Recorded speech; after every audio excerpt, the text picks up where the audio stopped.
वसलामुन अला इबादिहिल्लज़ीना इस्तफ़ा अम्मा बाद फ़अऊज़ु बिल्लाहि मिनश शैतानिर रजीम बिस्मिल्लाहिर रहमानिर रहीम क़ाल अल्लाहु तबारक व तआला फ़ी किताबिहिल मजीद वल फ़ुरक़ानिल हमीद या अय्युहल्लज़ीना आमनुत्तक़ुल्लाह हक़्क़ तुक़ातिही व ला तमूतुन्न इल्ला व अंतुम मुस्लिमून व क़ाल तआला फ़ी मौज़िइन आख़र व आशिरूहुन्न बिल मारूफ़ क़ाल नबी सल्लल्लाहु अलैहि वसल्लम अन्निकाहु मिन सुन्नती व क़ाल फ़मन रग़िब अन सुन्नती फ़लैसा मिन्नी व क़ाल नबी सल्लल्लाहु अलैहि वसल्लम अफ़ज़लुन निकाहि बरकतन ऐसरुहु मुऊना औ कमा क़ाल अलैहिस्सलातु वस्सलाम। मोहतरम हज़रात, आज के जो हमनी के मौजू बा सबक नंबर 5 के वो इज़्दिवाजी ज़िंदगी बाटे। का मतलब कि यानी कि शादी के बाद हमने के ज़िंदगी के तरह गुजारे के बाद शरीयत हमने के का हुक्म दे तटे, अल्लाह और उनकर रसूल हमने से का कहले बड़न, ओकरा मुताबिक हमने के ज़िंदगी कट रहल बा कि नइखे कटल, आज के हमने के सबक में यह बतावल गइल बा। तो ए वजह से आज तहनी के सामने कुरान और हदीस के रोशनी में दूगो जन हम आयत पढ़नी आ दूगो हम हदीस पढ़नी ओकरा हिसाब से बात करे के बाद तहनी के सामने हम जोन आयत पढ़नी तो ओकरा अंदर अल्लाह तबारक व तआला कहत रहन या अय्युहल्लज़ीना आमनुत्तक़ुल्लाह हक़्क़ तुक़ातिह व ला तमूतुन्न इल्ला व अंतुम मुस्लिमून के ईमान वालो तहनी अल्लाह से डरो लोगिन जे तेरे अल्लाह से डरे के हक बा। का मतलब भाई? मतलब ही भइल कि जे तेरे अल्लाह से डर के आदमी अल्लाह तबारक व तआला के साथ केहू के शरीक करे से, यानी कि अल्लाह के साथे केहू औरी की इबादत करे से आदमी रुक गइल बा। जे तेरे अल्लाह से डर के, अल्लाह के डर के मारे आदमी एगो अल्लाह के अलावा केहू औरी के इबादत नइखे करत, बल्कि ई सोचता कि अगर हम एगो अल्लाह के छोड़ के हम दूसरों के इबादत करें तो अल्लाह तबारक व तआला हमरा के जहन्नम में डाल दियन। ऐसे कि अल्लाह कहले बड़न इन्नल्लाह ला यगफिरु अन युश्रक बिही व यगफिरु मा दून ज़ालिक लिमन यशा, कि अल्लाह तबारक व तआला सब गुनाह के माफ़ कर दियन, लेकिन एगो गुनाह ऐसन बा कि अगर कोनो आदमी अल्लाह के साथे शिर्क करता, दूसरो आदमी के अल्लाह के साथे पूजत टे, ओकरा के मानता, तो अल्लाह ताला ओकरा के माफ़ ना करियन। अल्लाह तबारक व तआला फरमाइले बड़न। अब देखो कि अल्लाह ताला कौन चीज कहत रहन कि जे तेरे अल्लाह से डरे के हक बा वो तेरे डरे के बा। मसला का भइल कि हमनी अल्लाह से डर के शिर्क छोड़ देनी सन, अल्लाह से डर के कुफ्र छोड़ देनी सन, लेकिन हमनी के दिल में कोनो डर नहीं के हमनी नमाज भी छोड़ देता निसन, जुआ भी खेल लेता निसन, शराब भी पी लेता निसन, बदनजरी भी कर देता निसन, रोजा भी छोड़ देता निसन, ज़कात भी नहीं की सन दे और सोचत कौन चीज बनी सन हमनी अल्लाह से डरे वाला बनी सन। एक ई मतलब ना भाई अल्लाह से पूरा तौर पर जे तेरे ओकरा से डरे के हक बा। डरे के मतलब ई भइल कि जब आदमी अल्लाह के डर से कुफ्र और शिर्क के छोड़ देलस, वही तेरे अल्लाह के डर से अल्लाह के एक गो फरमान, अल्लाह के एक गो बात माने के बा, अल्लाह के एक एक हुक्म के मुताबिक अपन जिंदगी गुजारे के बा। आज माशरा के अंदर जेकरा के देखो बियाह शादी जैसे होता टे, यहाँ मर्द मेहरारू अलग परेशान बटे, सास दामाद अलग परेशान है, साले और बहनोई अलग परेशान बा, मियाँ बीवी अलग परेशान बटे, ओकरा अलावा घर के अंदर सास पतो अलग परेशान बा, ओकरा अंदर भौजाई ननद अलग परेशान बा। ना मालूम ही परेशानी आ कहाँ से जाता। बियाह से पहले सब लोग ठीक रहता, लेकिन बियाह के बाद हर आदमी अपन शिकायत दूसरा से करे लगता। अब देखो इज़्दिवाजी जिंदगी जोन बाटे, जोन हमनी के बियाहल के बाद, बियाह के बाद जोन हमनी के जिंदगी सामने आवता, ये हमनी के जिंदगी केतरे अच्छा कटी, हमनी के जिंदगी केतरे अच्छा हुई। एकरा अंदर दूगो बात बा, एगो मर्द ओर से मेहरारू के बात बा, एगो मेहरारू ओर से मर्दाना खुतरा बात बा। अब अगर दोनों आदमी आपन अपन काम, आपन अपन जिम्मेदारी अल्लाह के फरमान के मुताबिक, नबी के फरमान के मुताबिक अगर बना लेता, अपन काम उतरे करता, तो अल्लाह के मर्जी के मुताबिक जब हमनी के जिंदगी हो गई तो ये बात याद रखिए लोगिन कि इंशाल्लाह हमनी के बीच में कोई झगड़ा ना होई, हमनी के घर में कोई खिसा खिसी ना होई, हमनी के घर में कोई मारा मारी ना होई, पीटा पीटी ना होई, बल्कि हमनी के जिंदगी बिल्कुल खुशहाल गुजरी, हंसी खुशी से हर आदमी एक साथ रह करके खाना खाना पकाना सब कुछ हो रहल बा, लेकिन एक खतरा शर्त का बा कि हमनी के अल्लाह और रसूल के फरमान देखे के बा। अल्लाह हमनी के केतरे जिंदगी गुजारे के कहले बड़न, रसूल हमनी के जिंदगी केतरे गुजारे के कहले बड़न, रसूल अपन जिंदगी अपना बीवी लोग के साथे केतरे गुजार के गइल बड़न, रसूलुल्लाह सल्लल्लाहु अलैहि वसल्लम के बीवी लोग रसूलुल्लाह सल्लल्लाहु अलैहि वसल्लम के साथे केतरे रह के अपन जिंदगी गुजरले बा, ई सब हमनी के देखे के बा। हम जो आयत पढ़नी हो तोहनी के सामने खुतबा में भी तोहनी इतरे के आयत सुनल लोगिन। खुतबा में जो आयत पढ़ल जला, या अय्युहन नासु तक़ू रब्बकुमुल्लज़ी खलक़कुम मिन नफ्सिन वाहिदतिन व खलक़ मिनहा ज़ौजहा व बस्स मिनहुमा रिजालन कसीरन व निसाअ वत्तक़ुल्लाहल्लज़ी तसअलून बिही वल अरहम इन्नल्लाहा काना अलैकुम रक़ीबा। ई हमनी खाली सुने नहीं सुनोबे, मस्जिद में बैठ गनी सन, कहीं निकाह के मजलिस में बैठ गनी सन, हमनी ओकरा के सुन लेनी सन, ना हमनी एकरा के सोचे के चाहे सन, ना हमनी एकरा ऊपर गौर फिक्र करे सन कि आखिर अल्लाह तबारक व तआला ई आयत के अंदर हमनी के बतैले पहुंची बड़न। आखिर का वजह बा कि निकाह के खुतबा में सब मौलवी साहब लोग के देखल जला इहे पढ़ेला लो, या अय्युहल्लज़ीना आमनु तक़ुल्लाह हक़्क़ तुक़ातिही व ला तमूतुन्ना इल्ला व अंतुम मुस्लिमून। देखल जला कि अल्लाह के नबी के जब फरमान आवेला तो सब मौलवी साहब लोग निकाह के बरा कहेला अन निकाहु मिन सुन्नती व क़ाल फमन रग़िबा अन सुन्नती फलैसा मिन्नी। आयत इधर पढ़ल जला, या अय्युहल्लज़ीना आमनु तक़ुल्लाह व क़ूलू क़ौलन सदीदा युस्लिह लकुम आमालकुम व यग़फिर लकुम ज़ुनूबकुम। आखिर ये सब का हवे? हम पूछे के ही चाहतनी कि आखिर जब मस्जिद में एक मौलाना साहब एक मौलवी साहब हमनी के सामने निकाह पढ़ावे आवेला लोग, निकाह पढ़ेला लोग, तो ओकरा अंदर ई खुतबा में आयत पढ़ेला लो, हदीस पढ़ेला लो, हमनी एकर मतलब का समझतनी सन? कबो केहू से पूछनी है सन, कबो जाने के कोशिश कईनी है सन ना, बस पढ़ लेनी सन, कबूल कर लेनी, हो गई बात खत्म हो गई, वहाँ से चल गई सन। हमनी के बियाह शादी केतरे भइल का हमनी के ओतरे भइल जितरे अल्लाह कहले बड़न, जितरे अल्लाह के रसूल कहले बड़न, जितरे रसूल करके देखैले बड़न, सहाबा लोग करके देखैले बा, उतरे हमनी के शादी बियाह भइल। अगर नइके हो जौना वजह से ई बीमारी आ रहल बा। अब देखा लोगिन एक ओर से जौन तहनी के सामने आयत पढ़नी ओकर तर्जमा हो गले। अल्लाह तबारक व तआला कोची कहतरन, या अय्युहल्लज़ीना आमनु तक़ुल्लाह हक़्क़ तुक़ातिही व ला तमूतुन्ना इल्ला व अंतुम मुस्लिमून। क्या ईमान वालो जेतरे अल्लाह से डरे के बा पूरा के पूरा अल्लाह से डरो लोगिन, जेतरे ओकर से अल्लाह के डरे के हुक्म बाटे, जेतरे कुफ्र और शिरक अल्लाह के डर से छोड़ देले बड़ा लोगिन, ओई तेरे तमाम गुनाह छोड़ देवे के बाटे, ओई तेरे तल सब लोग के हुकूक के अदा करे के बा। अब मौत ए हाल में आवे कि हमनी पक्का सच्चा मुसलमान रहल जाओ।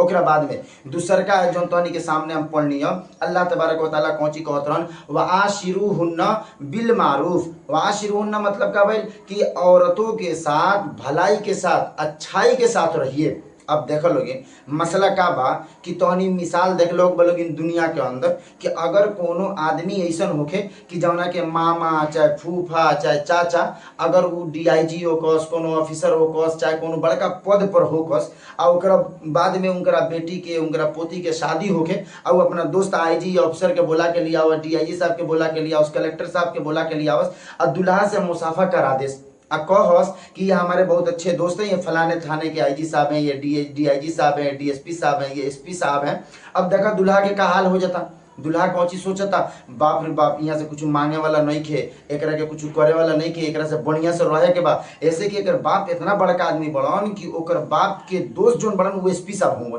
DIG साहब होंगे। अब उनकरा से डर के ये आदमी अपना घर के अंदर बिल्कुल दुबक के रहता, बिल्कुल डरा करके रहता, अपनी जिंदगी ये तरह बनाता। हालांकि एकरा खिलाफ अगर देखल जाओ तो अल्लाह तबारक व तआला कहत रहन कि आशिरूहुन्ना बिल मारूफ, कि तुम उसके साथ क्या करो, अच्छा से मामला करो, अच्छे से जिंदगी गुजारो। अब बताओ कि एगो अल्लाह तबारक व तआला एगो बंदी के बारे में कौची कहत रहन कि सुना लोगिन, ई मेहरारू तहार बाद में भइली, इनकरा से शादी तहार बाद में भइल, इनकरा से रिश्ता तहार बाद में भइल, ओकरा से पहले हम इनकरा के पैदा कइले बानी, हम इनकरा के पलले बानी, हम इनकरा के बड़ा कइले बानी, इनकरा के आँख कान हाथ पैर दिल गुर्दा सब हम देले बानी, ये तो बंदी हमारी है ना। तो अब देखो अल्लाह ताला सिफारिश करत रहन कि ए इंसान जौन तारा से बियाह करके तारा निकाह में एगो लड़की आवतिया, उ लड़की हमार बंदी है, ओकरा साथे तारा भलाई के मामला करे के बा, ओकरा साथे तारा अच्छाई के मामला करे के बा। तो हमनी के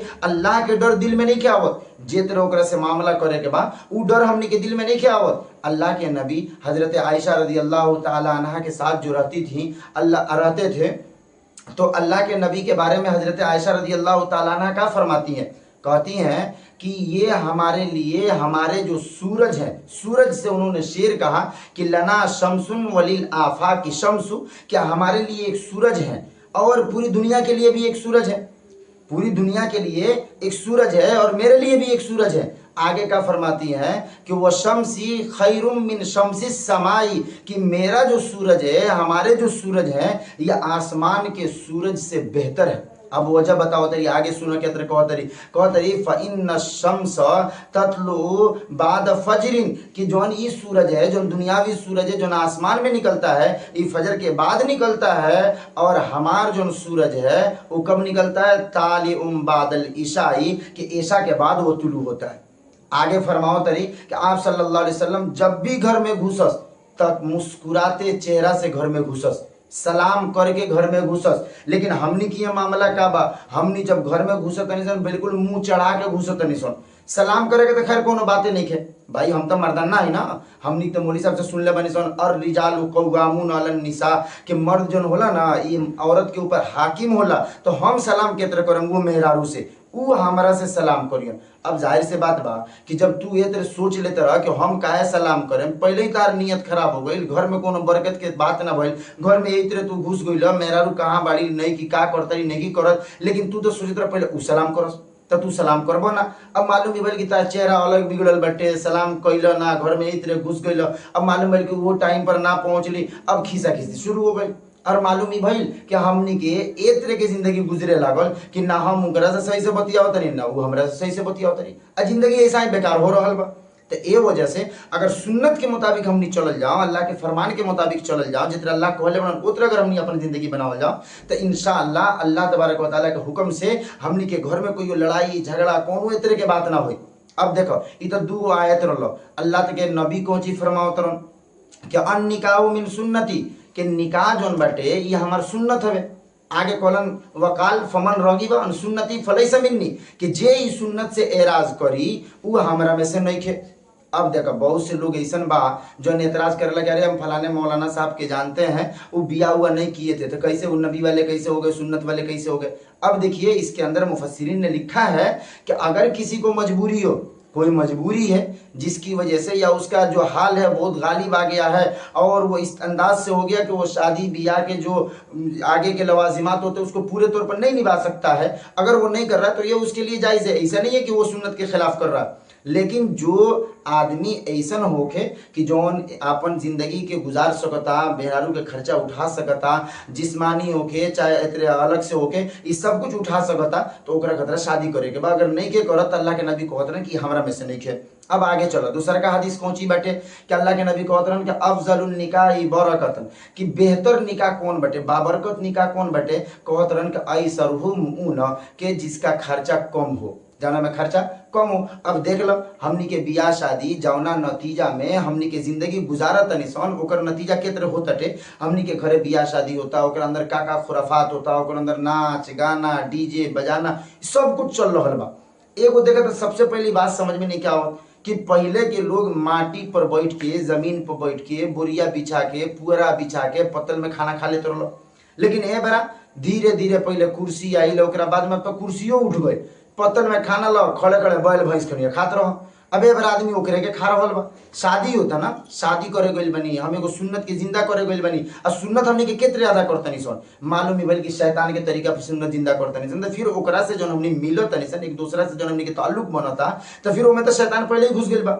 ओकरा अलावा अगर एगो लड़की के शादी करे के बाटे, अगर एगो बियाह लागत के ना उसे, तो ना मालूम में कितना लवाजिमात बाटे। जैसे मान लो ओकरा अंदर देखा देखी बाटे, फिर ओकरा अंदर पूजा पूजाई बाटे, एने से 10 गो 20 गो लोग जाता, ओने से 50 गो लोग आवता, ई लोग ओकरा के खियावता, वो लोग एकरा के खियावता, ई कपड़ा ओकरा के देता, वो कपड़ा एकरा के देता। और ओकरा बाद भी अगर मालूम ही भइल कि नइखे पटत त का कइल जाओ, एकरे के एगो मौलाना साहब कहतलन कि ए बार हमनी के कौन चीज चलता, पहले देखा देखी, पहले देखा देखी, फिर छेका छेकी, और ओकरा ऊपर से घेपा घेपी, अब पटल तो पटल ना तो फेंका फेंकी। अब ए बार ये चल रहा हमनी में, हमनी कौन चीज करता नहीं सर। मालूम ही भइल कि हमनी जाके 25 आदमी 20 आदमी उंगा खाता नहीं सन, उआ के हमरा की टोल निकाह में अलग पटाता, पानी भराई में अलग पटा खा, ए तरह के हालत हमार हो गइल बा। तो ये वजह से तहनी से हमारी ये गुजारिश बटे कि अगर आपन इस दुआजी जिंदगी गुजारे के चाहतनी सन, खुशहाल जिंदगी अगर हमनी चाहतनी सन कि हमनी के घरेलू जिंदगी बिल्कुल बेहतर बने, तो हमनी के सबसे पहले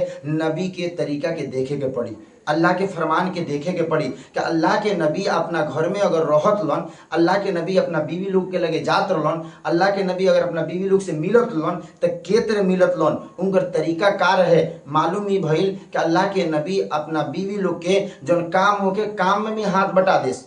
अब काम में हाथ बटावे के ये बरा जाके देखो, अगर खुदा न खास्ता कोनो औरत ऐसन बड़ी कि जे पेट से होके, जे 6 महीना 7 महीना 8 महीना पेट से होके, जेकरा से सीढ़ी पर ना चढ़ल जात होके आ कपड़ा ढेर ढुला गई होके, अगर वो अपना शौहर के कह देस कि तनी से हमार कपड़वा ले जा करके और तारा अब्बा अम्मी के तोरो कपड़ा बतनी छतों पर धो दो आ ले गइल शौहर हमदर्दी में कि चलो हमरा मेहरारू से चलल नहीं के जब कपड़वा हम ही पसार देतनी आ मालूम भइल कि बगल वाली कोनो देख लेलस। अब देखा पूरा मोहल्ला हल्ला हो जाई, अरे देखा कैसन का मर्दाना बाटे अपने मेहरारू के कपड़ा ले जाकर पसारता। अब ई हालत हमनी के हो गइल बा, जबकि आप सल्लल्लाहु अलैहि वसल्लम के बारे में आवेला कि वो अपना घर वाला यानी कि आपन औरत लोग जो रहे वो लोग के काम में हाथ बटावस। अब बतावा कि हमें को सुन्नत के जिंदा करतनी, यहाँ तक के अल्लाह के नबी कहत रहन कि अपनी बीवी के मुंह में लुकमा डालल यो सब आपके काम बा, लेकिन हमनी एकरा ऊपर कोनो तवज्जो नहीं किसन देत। हमनी ही सोचतनी सन कि भाई हम तो शौहर हई, हम तो मर्दन्ना हई, हम तो सब कुछ के मालिक हई, हम एकरा ऊपर बानी,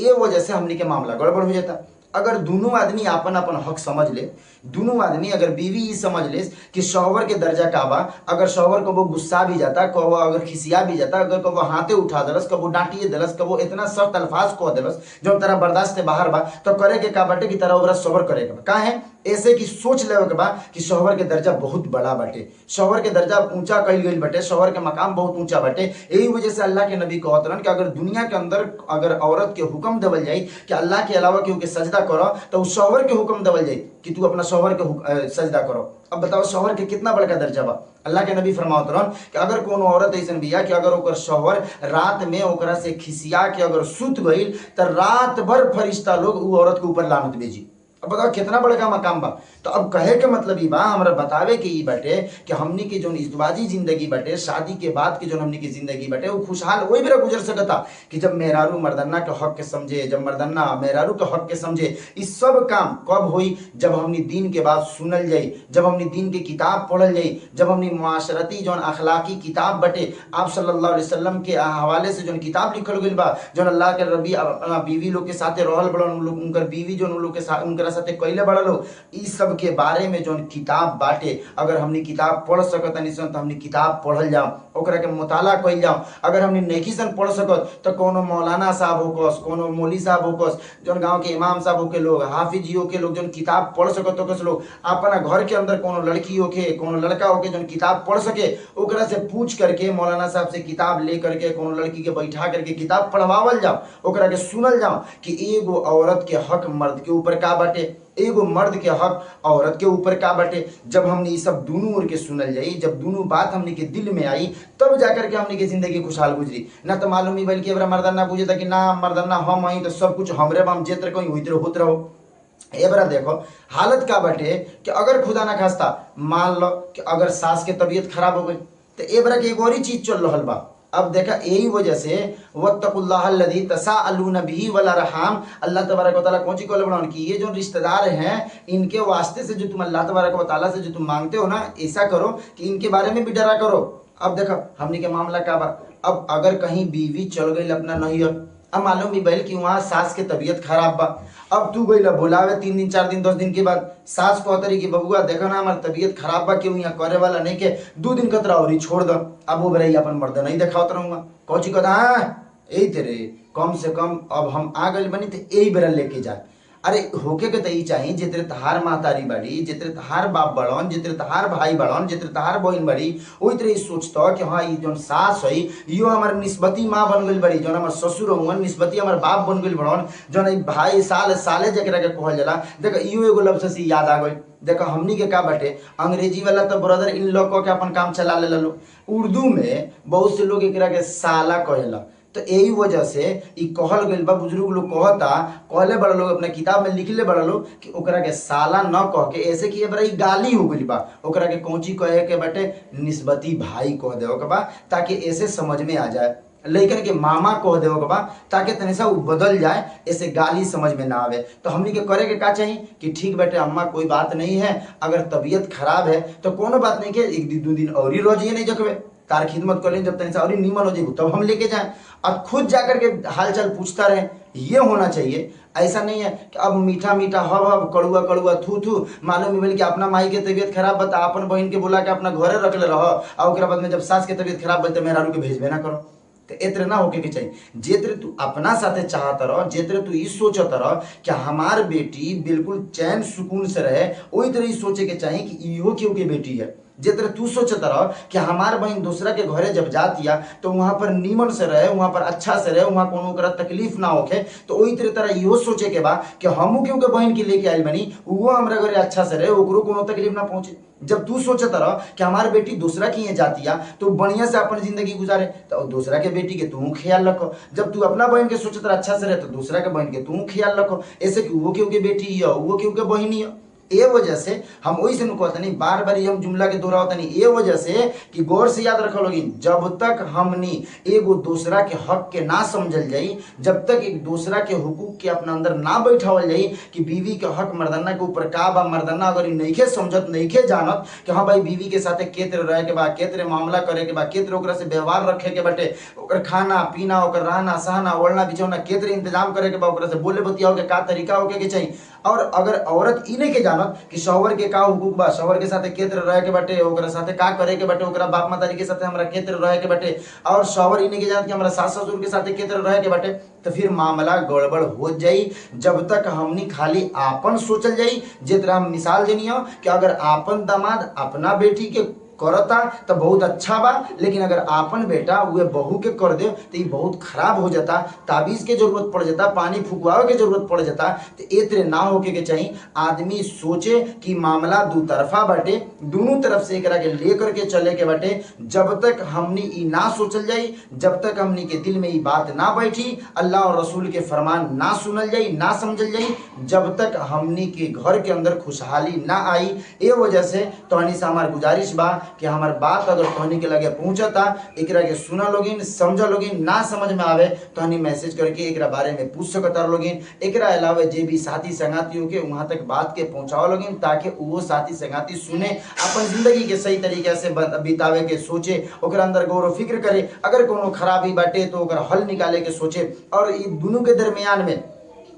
के दरमियान में जो काल वाला हमार सबक रहे, जो गुस्सा के इलाज रहे, इस सबसे बड़का अहम बात बाटे कि अगर दोनों के दरमियान अगर गुस्सा आवत न, तो एकरे वजह से ज्यादातर बीमारी हो रहा बा, लड़ाई झगड़ा हो रहा बा। हमनी के गुस्सा के ऊपर कंट्रोल कइल जाओ। हमनी के अपन खिसियाइल, जो हमनी के खिसियाइल बाटे, गुस्सा बाटे, खून गरम बाटे, एकरा ऊपर अगर हमनी कंट्रोल कर लेता निसन, अगर हमनी सोच लेता निसन कि गुस्सा जो बाटे ये हराम बाटे, गुस्सा अपना घर के अंदर नहीं निकाले के, गुस्सा जहां निकाले के जगह बाटे इस्लाम के बुलंदी के लिए, इस्लाम को आगे बढ़ाने के लिए, नमाज रोजा के छोड़ने पर जहां खिसियाना है वहां पर हम खिसियाएंगे। बाकी अपनी बीवी के ऊपर खिसियाना और उसके ऊपर अपने गुस्सा को निकाल देना, ऑफिस का गुस्सा घर में निकालना और बीवी बच्चों का गुस्सा शौहर के ऊपर निकालना, जब तक हमनी के अंदर से खीस खत्म ना हुई, मोहब्बत पैदा ना हुई, जब तक हमनी के अंदर खुशहाली ना आई, तो हम तोहनी से आखिर में यह कहें कि अगर हमार बात तोहनी के लगे पहुंचाता, गौर से सुना लोगिन, समझे के कोशिश करो लोगिन, ना समझ में आए तोहनी मैसेज करके हमारे से पूछ सकता लोगिन। बाकी जे साथी संगाती बा वहां तक बात के पहुंचाओ लोगिन, ताकि वो सुने और सुन करके अमल करे। इंशाअल्लाह अल्लाह के नबी कहले बड़न मन दल्ला अला खैरिन फलहु अज्रु मिस्ली फाइलिही, कि अगर कोनो आदमी कोनो नेक काम के तरफ केहू के रहनुमाई कर देता, ओकरा वजह से अगर वो नेक काम करे लगता, तो जितना करे वाला के सवाब मिली उतना रहनुमाई करे वाला के भी सवाब मिली। तो इंशाअल्लाह तोहनियो सवाब में शरीक हो जेबा लोगिन। अगर ये बात दूसरा तक पहुंचता, दूसर केहू के जिंदगी अगर बदल जाता, अगर मियाँ बीवी की जिंदगी खुशहाल हो जाता, तो उससे अच्छा लड़का पैदा हुई, दीनदार पैदा हुई, और धीरे धीरे वो इंशाअल्लाह इनकलाब आई, तो तोहनी के अगर साथ रही तो इंशाअल्लाह मुआशरा सुधर जाए। अल्लाह तबारक व तआला से यह दुआ बा कि अल्लाह तबारक व तआला सुने वाला के भी, हमनियों के जितना आदमी बैठल बनी सन, जितना आदमी सुनत निसन, सब कोई के आपन इस दुआजी जिंदगी खुशहाल बनावे के तौफीक देस। हमनी के घर के अंदर आपस में मेल जोल के साथ, प्यार मोहब्बत के साथ रहने के तौफीक देस। अल्लाह तबारक व तआला हमने जितना बात करनी है सन सब के ऊपर अमल करे के तौफीक देस। व आखिर दावाना अल्हम्दुलिल्लाहि रब्बिल आलमीन।